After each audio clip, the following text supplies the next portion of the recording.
Salam Media Sriwijaya. Komika Kiki Saputri resmi dilamar oleh sang kekasih M. Khairi pada Sabtu, tanggal 22 Oktober tahun 2022, tepat di hari ulang tahun Kiki yang ke-29 tahun. Acara lamaran itu digelar di RA Suite TB Simatupang, sekitar pukul 13 waktu Indonesia Barat. Adapun alasan Kiki menerima sosok Khairi karena ia merasa percaya bahwa ia adalah laki-laki yang baik setelah ayahnya. Nggak tahu, Khairi tuh kayak bikin aku percaya ternyata ada laki-laki baik di dunia ini selain ayahku yang sayang denganku, tulus pungkas Kiki Saputri.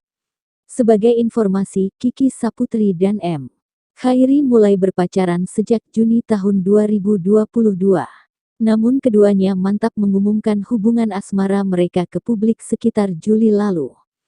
Diketahui, Kiki Saputri sempat gagal menuju pelaminan dengan Agus Priyono. Keduanya pun sempat membicarakan tentang pernikahan, namun memutuskan berpisah pada Oktober tahun 2021. Tidak ada alasan yang detail terkait putusnya hubungan mereka.